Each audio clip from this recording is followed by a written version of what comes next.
I grew up in Skem back in the 70s. We moved to Skem when I was about 9. Skem was still being built. There was no roads. Concourse wasn't there. There was a little market down the bottom and loads of green fields. Plenty of places to go. You could get lost for the day. Summer holidays lasted for 7 years. They just went on and on and on and on. And plenty of places to go. As a kid, plenty of places to explore. Skem should have had a population of around about 120, 130,000. Should have had a hospital, should have had a lot of amenities. A lot of factories like Courtaulds and Thorns, Dunlop were given grants by the government to set up in Skem. A lot of people from Liverpool came to work there, and then very quickly, after the grants ran out, the factories went, Skem stopped growing.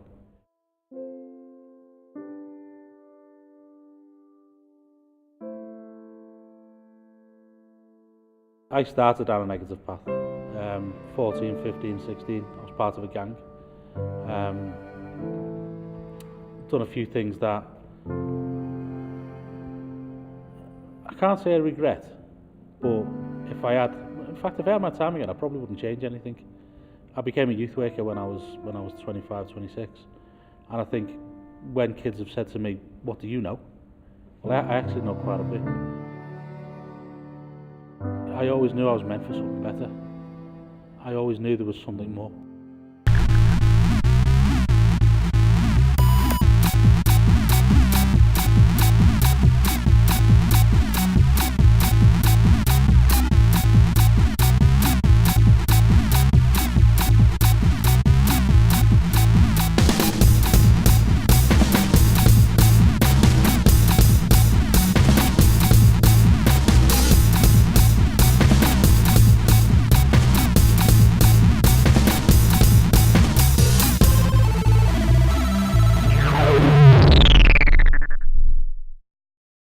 I kind of had two paths that I could have gone down.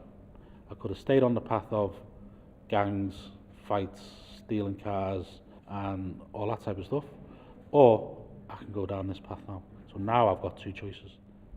There was two youth workers, a guy called Paul Prescott and a guy called Jim Hewitt, who kind of recognised that I had something just a little bit more. They got me onto a Duke of Edinburgh's programme. It kind of showed me that there was something else that I was good at, and it kind of made me realise that I knew I was meant for something different. I was a senior worker working for the youth service in File and Wire, and I was working with young people that were really, really good at graffiti, but we're never going to be teachers, we're never going to be rocket scientists. We're probably getting kicked out of school, or we're already kicked out of school. So I went to the youth service and said, like, these kids are really, really good. They're so good.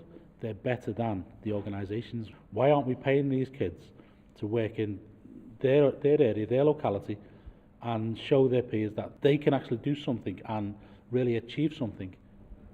I got pulled into the office, I got a good telling off, I got disciplined, and I was told that I would never get any work with the youth service.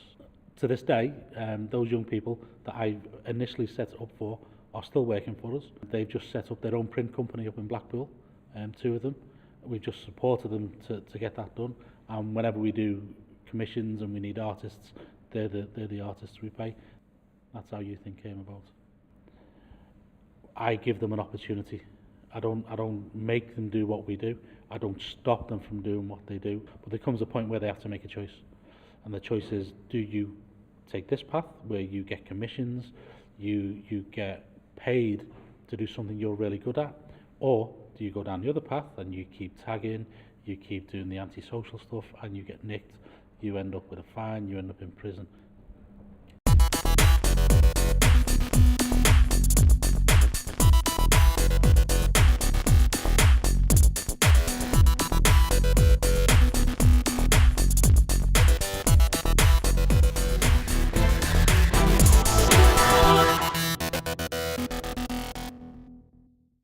I think one of our biggest success stories of recent started 3 years ago.